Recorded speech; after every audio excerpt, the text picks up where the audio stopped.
यहाँ पर करना चाहूंगी। देखिए, बहुत महत्वपूर्ण है, कन्याकुमारी से यात्रा शुरू हुई तो किस तरह से साउथ नॉर्थ होते हुए और अब जम्मू पर ये यात्रा बढ़ेगी, अपने आखिरी पड़ाव है।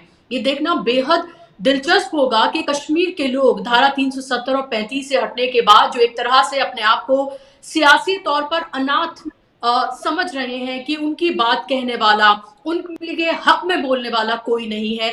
वो रिपोर्ट्स पेश कर दी जाती हैं जो शायद उनसे वाबस्ता ही नहीं है या उनकी बात कहती ही नहीं है।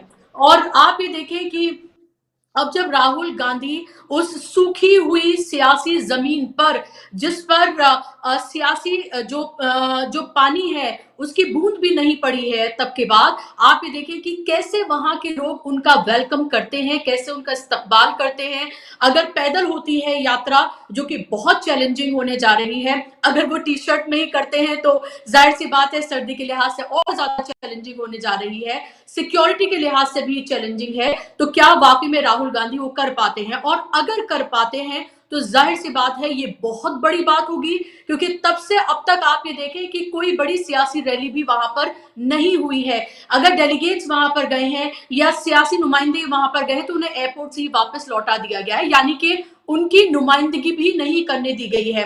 इलेक्शन तब से नहीं हुए हैं, लोग वहां बेसब्री से इंतजार कर रहे हैं। जो लोकल बॉडीज के छोटे मोटे जो इलेक्शंस भी होते हैं, आपको पता है वो किस तरह से मैनेज किए जाते हैं।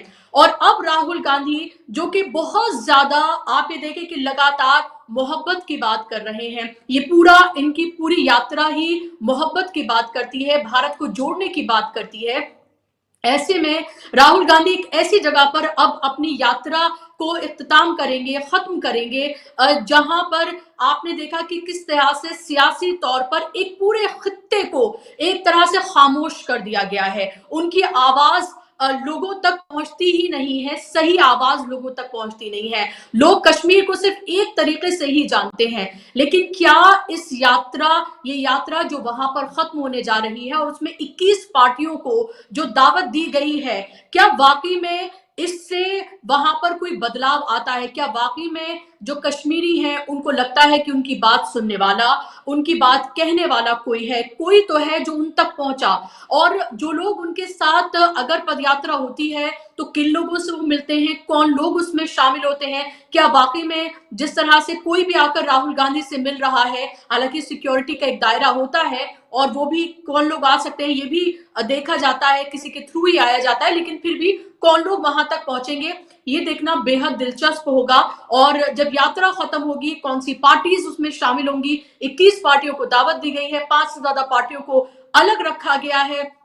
उन पार्टियों का रिएक्शन क्या आता है देखना बेहद दिलचस्प होगा। और खासतौर पर मैं तेलंगाना में देखा कि वहां पर एक तरह से थर्ड फ्रंट कह सकती हूं मैं, उसकी एक तरह से सुगवार तैयारियां करने की कोशिश, लेकिन उनमें से भी जो पार्टीज हैं उनको भी जो फाइनल यात्रा का जो प्रोग्राम होने वाला है उसमें इनविटेशन दिया गया है। तो कौन पार्टीज शामिल होती हैं, वहां जाकर स्टेज से क्या कुछ बोलती है, ये राजीव जी बहुत कुछ भूमिका जो है इससे तय होने जा रही है। इसको 2024 की तैयारी के तौर पर को देखा जा रहा है। जब भी आप कांग्रेस के लीडर से किसी से भी आप सवाल पूछें कि आखिर इस यात्रा का मकसद क्या है, तो कभी भी वो इलेक्शन की बात करते हुए उसमें नजर नहीं आते हैं, इलेक्शन का जिक्र भी करते हुए नजर नहीं आते हैं। मैंने राहुल गांधी को भी देखा कि अपनी जितनी भी उन्होंने स्पीच दी है, उन्होंने कहीं ये नहीं कहा कि इलेक्शन जीतना 2024 ये इस तरह की चीजें उनका कोई मकसद है, बल्कि हमेशा वो ये बात कहते आए और पार्टी के लीडर्स भी ये बात कहते आ रहे हैं कि उनका मकसद जो है वो सिर्फ भारत को जोड़ना है।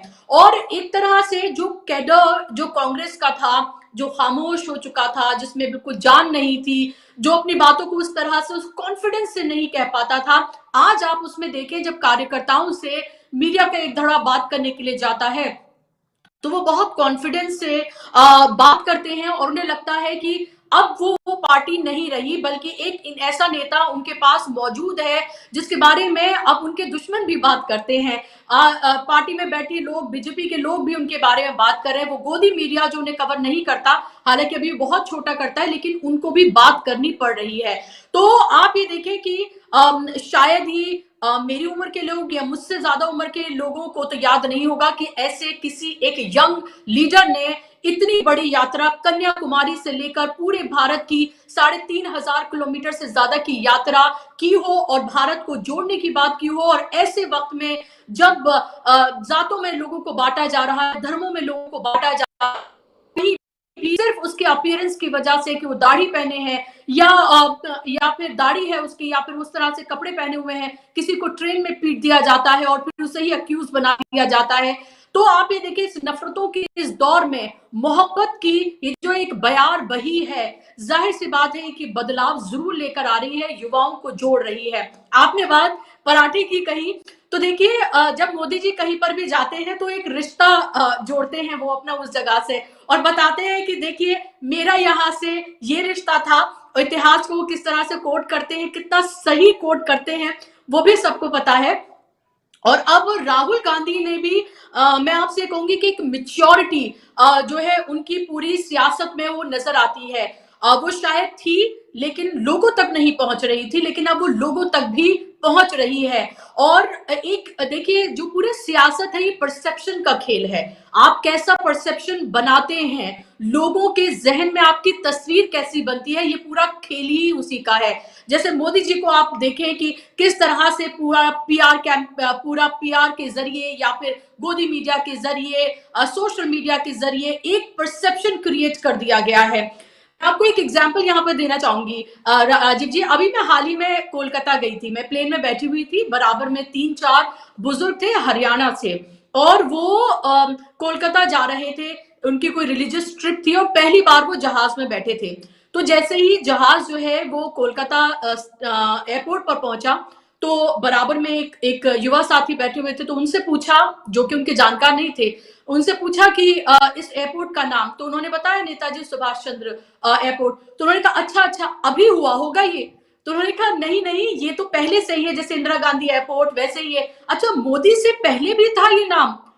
तो आप ये देखें कि ये एक परसेप्शन जो है वो बना दिया गया है कि मोदी से पहले कुछ नहीं हुआ था, मोदी से पहले जो फ्रीडम फाइटर्स थे उनकी कोई पहचान नहीं थी, उनको कोई जानता नहीं था, अब उन्हें इज्जत बख्शी जा रही है। तो ये परसेप्शन बनाया जा रहा है। अब राहुल गांधी जो कर रहे हैं वो ये कर रहे हैं कि लोगों से सीधा कनेक्ट कर रहे हैं, इमोशनली कनेक्ट कर रहे हैं, जज्बाती तौर पर उनसे कनेक्ट कर रहे हैं। वो अपने परिवार की बात बहुत करते हैं, अब अपने परिवार के बारे में, बहन के बारे में, दादी के बारे में, सबके बारे में वो अब बात करते हैं, उनके कुर्बानियों के बारे में बार बार बात करते हैं। और देखिए खाना पहनावा, ये तमाम चीजें जहां पर आप ये देखें कि जिन जिन रीजन्स का अपना कल्चर बहुत स्ट्रांग होता है, जहां की वो पहचान होती है, उनके लिए चीजें बहुत मायने रखती हैं। और जब राहुल गांधी स्टेज से अपनी तकरीर में जब इस तरह की बातें करते हैं कि वो पराठे की बात करें, सरसों के साग की बात करें, पहनावे की बात करें, लोगों की वक्त की बात करें कि लोग किस तरह से यहाँ पर गर्मजोशी से उनका इस्तकबाल कर रहे हैं, तो ये कहीं ना कहीं लोगों को सीधे जोड़ रहा है उनसे और दिल से जोड़ रहा है, जज्बाती तौर पर जोड़ रहा है। तो ये बहुत महत्वपूर्ण है और कहीं ना कहीं इन्होंने लोगों की नर्व्स को पकड़ा है और उन्हें समझ में आ रहा है, चाहे उनका पगड़ी पहनना हो या जहां जाते हैं वहां की वेशभूषा पहनना हो, तो लोगों से सीधे वो इस तरह से भी कनेक्ट हो रहे हैं। और कश्मीर पहुंचना जाहिर सी बात है ये इस पूरी यात्रा को एक नए लेवल पर लेकर जाएगा। जी बिल्कुल बिल्कुल, और अगले 9 दिनों तक ये ध्यान रखना होगा कि